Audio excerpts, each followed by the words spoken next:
The massive Zephyrian warship, Dominion's Edge, hung in Earth's orbit like a steel predator, its dark hull blotting out stars. Inside the command center, Admiral Kexthol studied the blue-green planet below with cold satisfaction. His 4 arms worked the control panels with practiced efficiency, while his reptilian eyes gleamed with anticipation.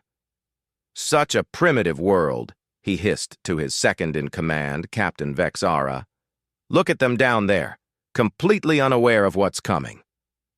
The Zephyrians had conquered 17 star systems in the past century. Each time the pattern was the same: arrive with overwhelming force, demonstrate superior technology, and watch as the locals surrendered within days. Some species fought back briefly, but none lasted more than a week against Zephyrian might. Humans, according to their scouts, were particularly weak. They had barely reached their own moon, still used primitive chemical rockets, and spent most of their time fighting each other over trivial matters like land and resources. The perfect slaves for the growing Zephyrian Empire. "Begin the demonstration," Kexthol commanded. The ship's main weapon charged with a low hum that vibrated through the hull. Energy gathered in the massive cannon, bright enough to illuminate the command deck in harsh blue light. Below on Earth, millions of humans went about their daily lives, completely unaware that their world was about to change forever. The beam lanced downward, striking the Sahara Desert with tremendous force. Sand turned to glass in a perfect circle 50 miles wide. The flash was visible from space stations, and within minutes, every government on Earth was scrambling to understand what had happened. Dr. Sarah Chen was in her lab at CERN when the first reports came in. As one of Earth's leading physicists, she was among the first to realize the implications of the energy readings.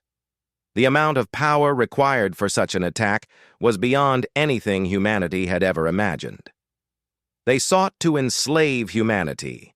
Now they kneel, begging forgiveness. Admiral Kexthol stood in what had once been the most feared command center in the galaxy, but now felt more like a prison of his own making. The Dominion's Edge floated in Earth's orbit, fully operational again thanks to human assistance, yet he found himself unable to give the order to resume the invasion. 3 days of working alongside humans had shattered everything he thought he knew about conquest and strength. His warriors, the most elite forces in the Zephyrian Empire, were asking questions that had never been asked before. Questions that challenged the very foundation of their civilization. "Admiral," Captain Vexara approached cautiously. "The Imperium is demanding a status report.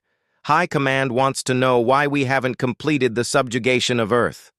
Kexthol's 4 hands moved restlessly over his command console. How could he explain what he had witnessed?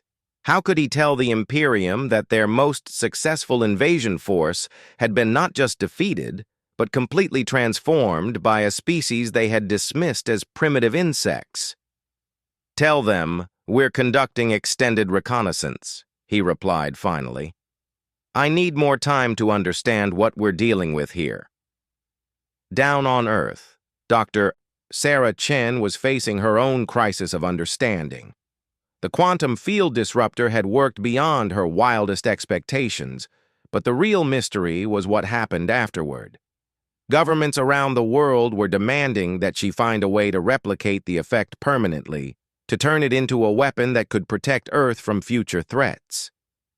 "You don't understand," she argued during yet another emergency council meeting. "The field disruption was a one-time event. The energy requirements nearly brought down our entire power grid. We can't just press a button and do it again."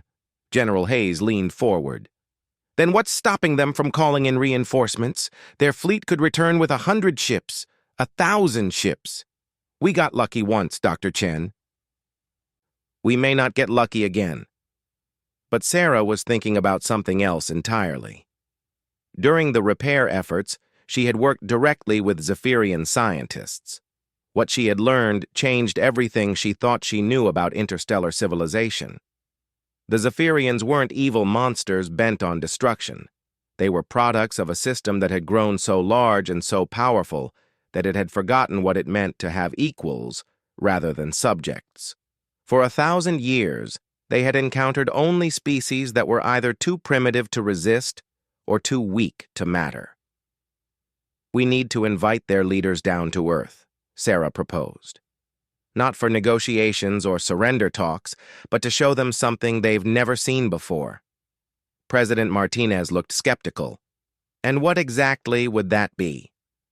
"Choice," Sarah replied simply. "Real choice, freely made." The invitation that went out to Admiral Kexthul was unlike any communication in the history of galactic diplomacy. Instead of demands or threats, it was a simple request. Come down to Earth not as a conqueror, but as a guest. See what humanity had built not through conquest, but through cooperation. Kexthul's advisors were unanimous in their opposition. "It's obviously a trap, Admiral," insisted his security chief, Commander Zarex. "They'll attempt to capture or assassinate you the moment you set foot on their world." But the Admiral found himself curious in a way he had never experienced before. "Prepare a shuttle," he ordered. "I'm going down."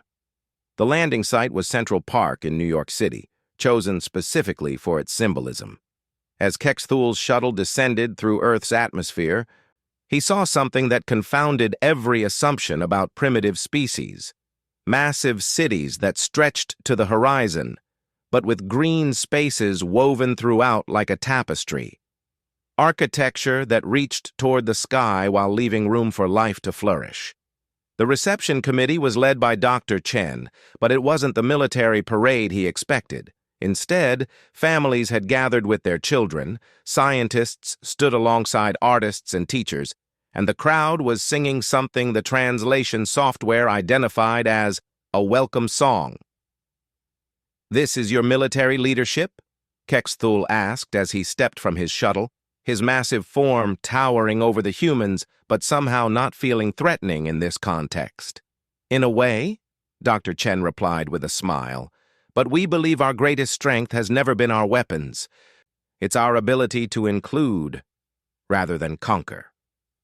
The tour of Earth that followed over the next week would become legendary in both human and Zephyrian records. Kexthul visited hospitals where doctors worked tirelessly to heal not because they were ordered to, but because they chose to care. He saw schools where children learned not just facts and skills, but how to think for themselves and question everything, even authority. In Geneva, he observed the United Nations in session, watching representatives from nearly 200 different human tribes work through their differences with words rather than weapons. The concept of voluntary cooperation between independent groups was so foreign to Zephyrian experience that he required multiple explanations. "But who commands them?" he asked Dr. Bar Chen as they watched a particularly heated debate about climate policy. "How do you maintain order without absolute authority?" "We don't," Sarah admitted. "Sometimes we argue for years about the right course of action. Sometimes we make mistakes. But the decisions we reach are ours, made freely, and we're more likely to follow them because we participated in making them." The most profound moment came when Kexthul visited a small farming community in Kenya. The village elder, an ancient woman named Amara, sat with the towering alien admiral under a great baobab tree and shared tea while children played nearby. "Your ships are very impressive," she said through a translator. "But tell me, Admiral, when was the last time you chose to do something simply because it brought you joy?" Kexthul's 4 arms gestured helplessly. In Zephyrian culture, everything was duty, hierarchy, and efficiency. Personal satisfaction was achieved through successful conquest and advancement in rank. The concept of joy as a motivation for action was literally incomprehensible. "I don't understand the question," he admitted. Amara smiled and pointed to the children. "Watch them play. No one ordered them to run and laugh. No one commanded them to create games. They do it because it feels good to be alive and free. That is joy, Admiral. That is what makes life worth living. That night, alone in the quarters humanity had provided for him, Admiral Quetzalcoatl composed a message to the Zephyrian Imperium that would change the course of galactic history. High Command, this is Admiral Quetzalcoatl reporting from Earth. I must advise immediate suspension of all conquest operations pending full review of our contact with humanity. These beings possess capabilities that our current tactical assessments have failed to account for. The response came within hours, delivered by High Admiral Quetzalcoatl himself aboard the massive dreadnought Imperial Fist. The ship that emerged from hyperspace above Earth made the Dominion's Edge look like a toy. It carried enough firepower to reduce continents to rubble and a crew of 50,000 of the Empire's most fanatical warriors. Admiral Quetzalcoatl, the communication crackled across space. You will resume conquest operations immediately or be relieved of command and executed for treason. The Empire does not negotiate with primitives. On Earth, emergency sessions convened as sensors detected the massive new threat. Military leaders demanded immediate activation of the quantum disruptor, but Dr. Chen shook her head. The field won't work on a ship that size, she explained, and even if it did, we barely survived the power drain last time. A second attempt would destroy our entire electrical infrastructure. President Martinez looked grim. Admiral Quetzalcoatl, you know your people better than we do. What are we facing? Quetzalcoatl's expression was troubled as he studied the sensor readings of his former superior's ship. High Admiral Quetzalcoatl is Old Guard Empire. He believes absolutely in Zephyrian supremacy and the divine right of conquest. He will not listen to reason, and he will not show mercy. Then we fight, General Hayes declared. We've proven we can defend ourselves once. No, Quetzalcoatl interrupted, and his tone carried the authority of someone who had commanded fleets across the galaxy. You cannot fight the Imperial Fist with conventional weapons or even your field disruptor. But there is another way. He turned to face the assembled human leaders, and for the first time since arriving on Earth, his posture was that of an equal speaking to equals rather than a superior addressing subordinates. Let me return to my ship and speak with my crew. What I have learned here, what you have shown me about strength that comes from choice rather than fear, it needs to be shared. Not just with High Admiral Quetzalcoatl, but with every Zephyrian who has spent their life believing that might makes right. Dr. Chen understood immediately. You want to turn your own ship against the Empire. I want to give my people what you've given me, Quetzalcoatl replied. The chance to choose what kind of beings they want to be. The next day, as the Imperial Fist moved into attack position above Earth, the Dominion's Edge did something that had never happened in the history of the Zephyrian Empire. Instead of falling in line with the flagship, it moved to position itself between the dreadnought and the planet below. Admiral Quetzalcoatl, High Admiral Quetzalcoatl's voice thundered across the comm channels. Stand down immediately and assume supporting position for planetary bombardment. The response that came back was heard not just on the command ship, but broadcast on all frequencies, so every Zephyrian in the fleet could hear it. High Admiral, this is Admiral Quetzalcoatl. I cannot comply with orders to destroy these people.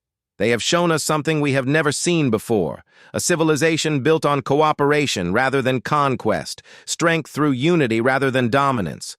I formally request that you join me in opening diplomatic relations with humanity. The silence that followed lasted exactly 7 seconds. Then High Admiral Quetzalcoatl's rage exploded across space. You dare defy the Empire? You dare betray your own kind for these miserable primitives? All weapons target the Dominion's Edge. Admiral Quetzalcoatl, you have chosen to die with your new pets.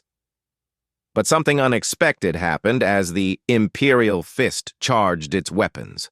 Other ships in the Zephyrian fleet began moving out of formation. Not all of them, perhaps half remained loyal to High Admiral Quetzalcoatl, but enough to turn what should have been an execution into a civil war among the stars. Captain Vexara, commanding one of the vessels that had moved to support Kex-Thul, explained her decision in terms that would be studied by historians for generations. I have worked alongside humans for the past week. I have seen what they are capable of when they choose to cooperate rather than compete. I have seen warriors lay down their weapons to build rather than destroy. If this is what the High Admiral calls weakness, then I choose to be weak. The battle that erupted above Earth was unlike any conflict in recorded history. It was not fought over territory or resources, but over the fundamental question of what civilization should represent. On one side were those who believed in the ancient ways of conquest and dominance. On the other were those who had glimpsed a different possibility, a galaxy where different species could coexist as equals. Down on Earth, humanity watched helplessly as their fate was decided in space. But they were not passive observers. Dr. Chen worked frantically with Zephyrian engineers who had remained on the planet, developing new ways to support their newfound allies. The quantum field technology that had started as a weapon was transformed into a communication system that allowed the rebels to coordinate their efforts despite Imperial jamming. The tide of battle turned when Admiral Kex-Thul made a decision that violated every principle of Zephyrian military doctrine. Instead of targeting the Imperial fists, weapons, or engines, he aimed for the ship's communication array and broadcast a single message across the entire fleet. It was not a message of defiance or anger.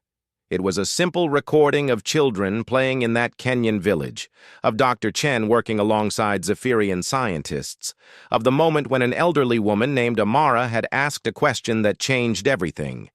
When was the last time you chose to do something simply because it brought you joy? The message propagated through the fleet's communication network faster than High Admiral Thexavor could stop it. And as it spread, something remarkable happened. Ships began standing down, weapons powered offline. Across the Zephyrian fleet, warriors who had spent their lives following orders without question began asking questions of their own. The Civil War ended not with a grand battle, but with the sight of the mighty dreadnought Imperial Fist alone in space, its weapons still charged, but with no targets left to fire upon. High Admiral Thexavor found himself commanding a ship whose crew was quietly but firmly refusing to carry out orders to bombard Earth. The second phase of the Great Turning had begun, and nothing in the galaxy would ever be the same again. They sought to enslave humanity. Now they kneel, begging forgiveness. High Admiral Thexavor stood alone on the bridge of the Imperial Fist, watching his empire crumble around him.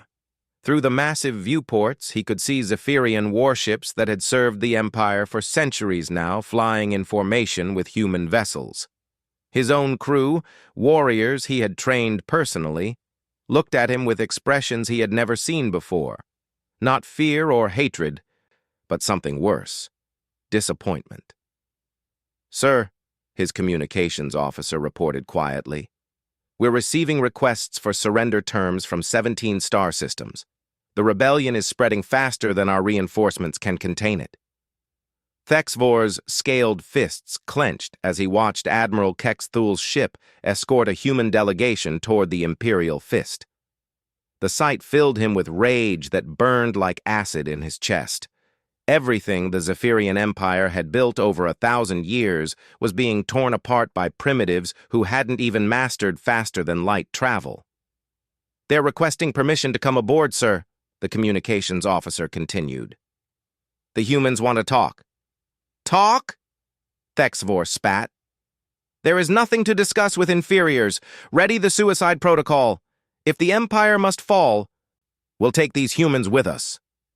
But when he reached for the control that would overload the ship's reactor, his hand found nothing. During the night, while he had raged and plotted, his own security chief had quietly disabled the self-destruct mechanism. "Commander Morthek," Thexavor growled, "explain yourself." The grizzled old warrior met his superior's gaze without flinching. "Sir, I've served under your command for 30 years. I followed your orders across 17 campaigns, but I've also spent the last week listening to the communications from Earth, and I've heard what our people found down there. Weakness, Thexvor snapped. They found weakness and called it strength. No, sir. They found something we've never had. They found hope. Before Thexvor could respond, the docking bay announced the arrival of the human delegation. He watched on the security monitors as the impossible procession made its way through his ship. At the front walked Admiral Kexathul, but beside him was Dr. Sarah Chen and a small group of humans who should have been cowering in terror. Instead, they moved with quiet confidence, stopping to speak with Zephyrian crew members who gathered along the corridors. The most shocking sight was seeing his own warriors, elite soldiers who had conquered star systems, listening intently as the humans spoke about concepts like choice, cooperation, and the possibility of peace between species. When the delegation reached the command bridge, High Admiral Thexvor was waiting in full ceremonial armor, surrounded by his most loyal officers. But even among these faithful few, he could see uncertainty in their eyes.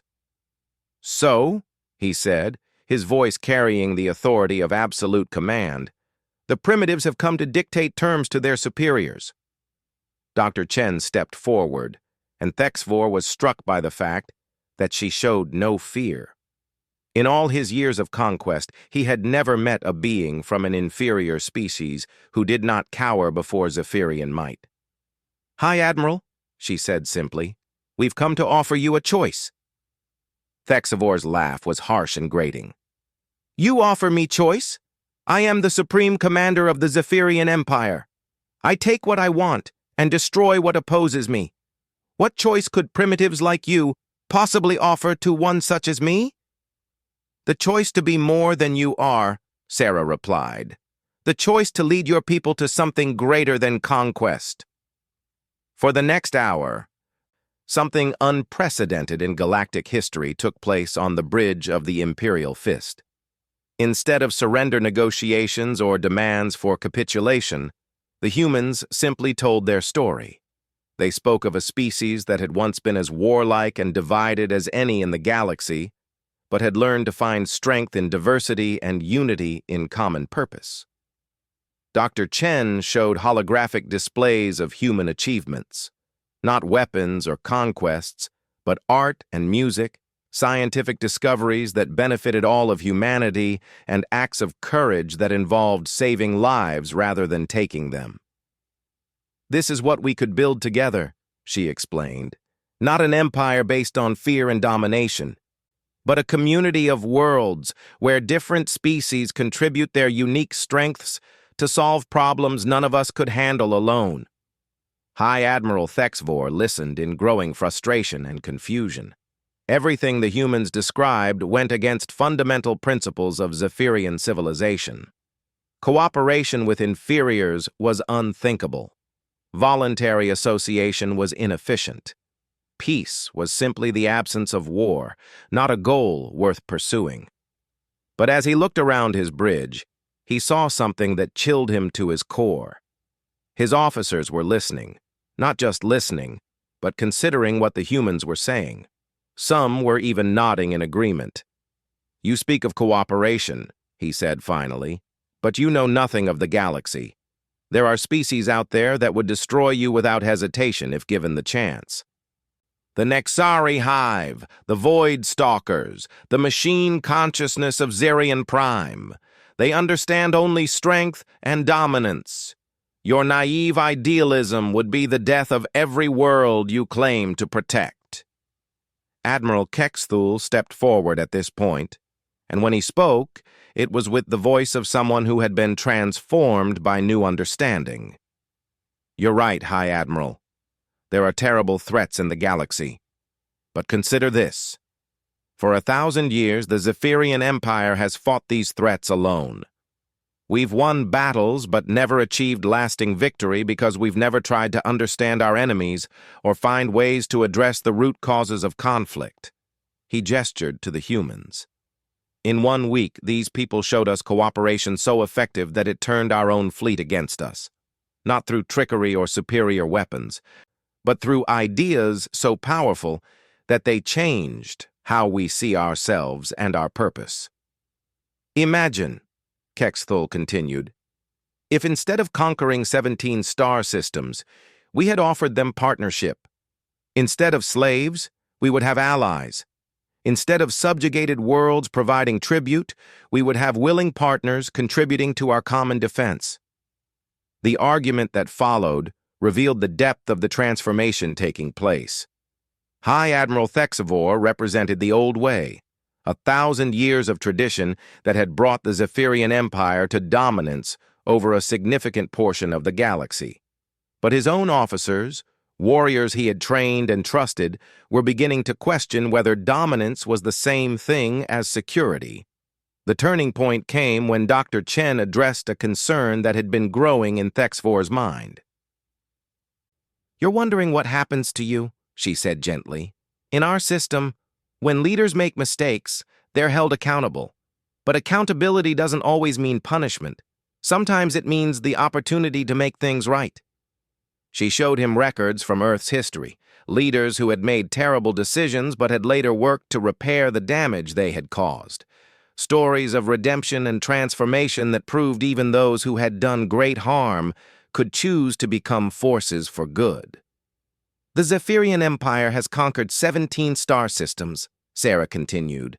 "But you could be the leader who helps them become free partners in a galactic community. You could be remembered not as the last High Admiral of a dying empire, but as the first architect of something greater."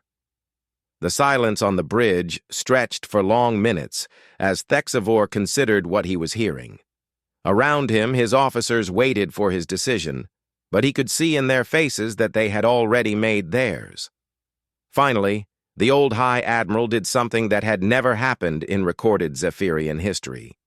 He removed his ceremonial armor and set it aside, standing before the humans not as a conqueror, but as someone seeking guidance. "If I were to consider this path," he said slowly, "what would you require of me?"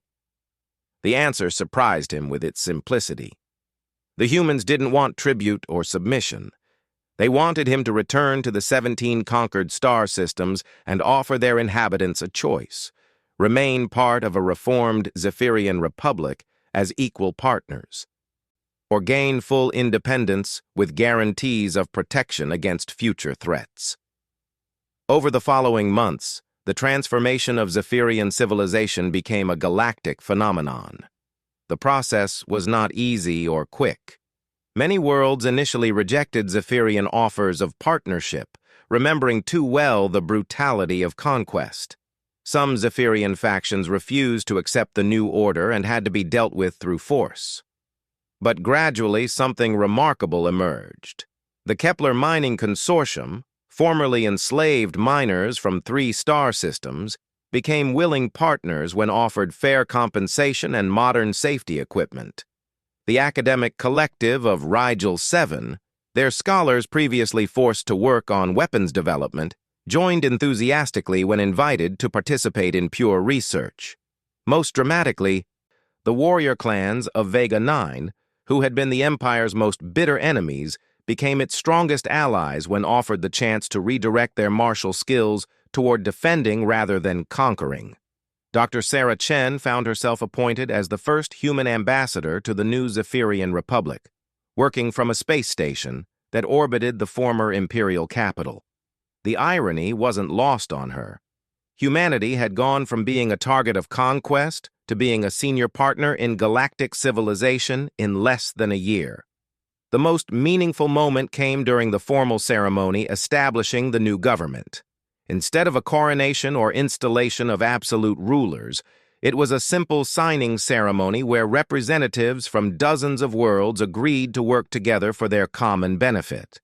High Admiral Thexavor, now calling himself Coordinator Thexavor, stood before the assembled delegates and did something that would have been unthinkable under the old empire. He apologized. "For 1,000 years, he said, his voice carrying to every world in the Republic through quantum communication networks, The Zephyrian Empire caused suffering across the galaxy. We told ourselves it was necessary, that it brought order and security. We were wrong. He paused, looking directly at representatives from worlds his forces had conquered. I cannot undo the harm that was done. I cannot bring back those who died resisting our rule, or restore the cultures we suppressed, or heal the wounds we inflicted. But I can promise you this. The Zephyrian Republic will be dedicated to ensuring such harm never happens again. Then, in a gesture that sent shockwaves throughout the galaxy, the former High Admiral of the most powerful empire in known space knelt before the assembled representatives.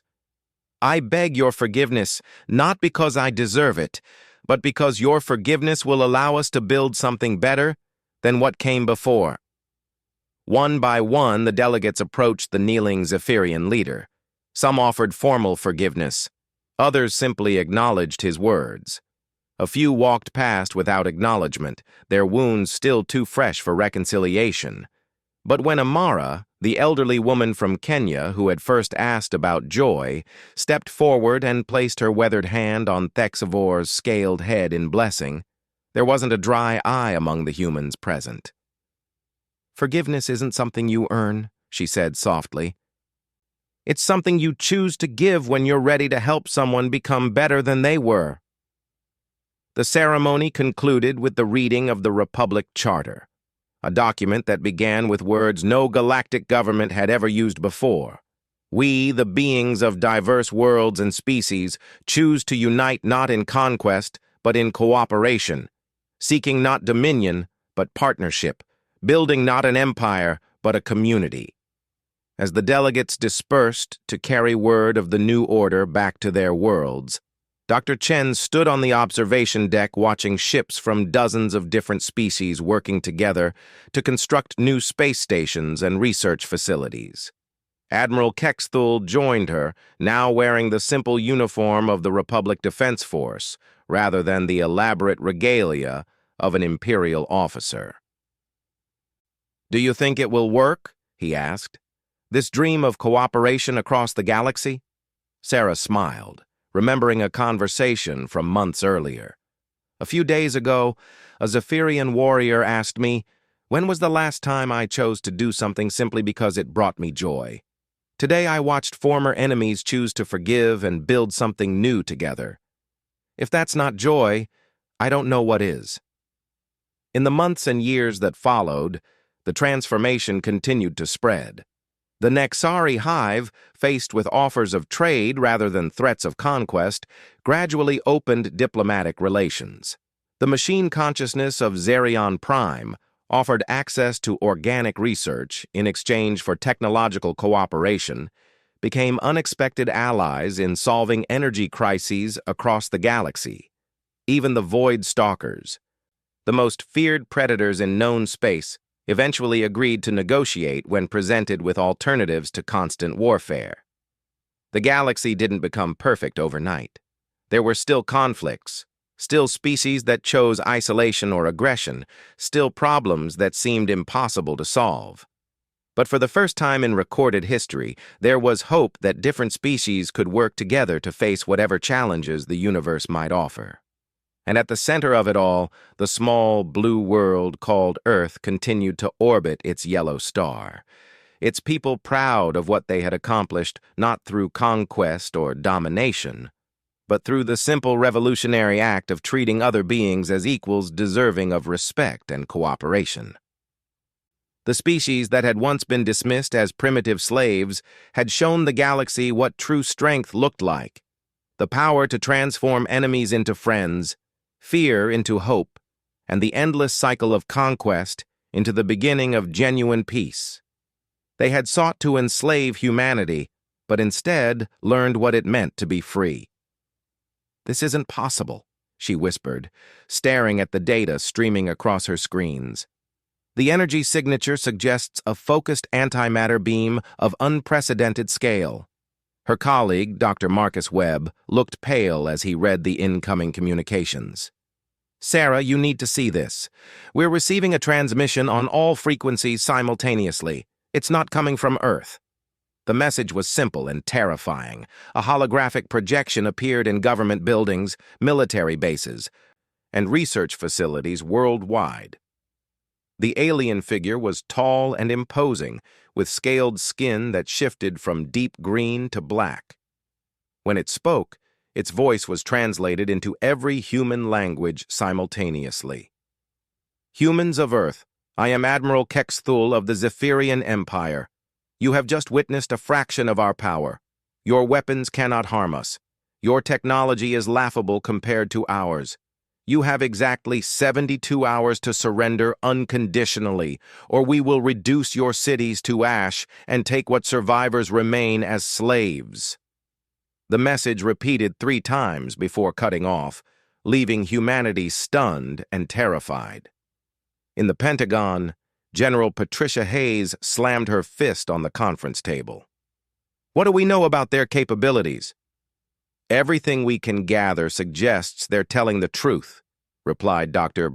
Alan Foster, the military's chief science advisor. The energy required for that desert strike would need our entire global power grid running for 6 months. They did it in seconds. What about our nuclear arsenal? Ineffective. Our missiles can't reach orbital altitude with enough payload to matter, and even if they could, any civilization capable of interstellar travel would have defensive systems we can't imagine. President Martinez joined the emergency session via secure video link. Her face was grim but determined. What are our options? Limited, General Hayes admitted. We could try to negotiate terms of surrender that might protect some civilians, or what? Dr. Foster cleared his throat nervously. There is one possibility, but it's extremely risky. Dr. Chen at CERN has been working on something called quantum field manipulation. It's theoretical, but if it works, it might give us a chance. Meanwhile, aboard the Dominion's Edge, Admiral Kexthul was already planning the division of human resources. The planet would be stripped of its metals and rare elements. The survivors would be sorted by physical capability. The strong would work in the mines and factories. The intelligent would serve as technicians and administrators under Zephyrian supervision. Sir, Captain Vexara reported, we're detecting increased electromagnetic activity from the planet's surface. It appears they're mobilizing their military forces. Kexthul's laugh was a harsh, grating sound. Let them. Their primitive weapons will provide entertainment for our warriors before the real work begins. But Dr. Chen wasn't thinking about conventional weapons. In her lab, she worked frantically with a team of the world's brightest scientists who had been rushed to CERN via military transport. The quantum field project had been theoretical until now, but desperation bred innovation. The principle is simple, she explained to the assembled team.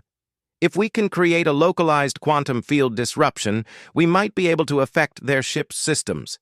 Their technology, no matter how advanced, still has to obey the fundamental laws of physics.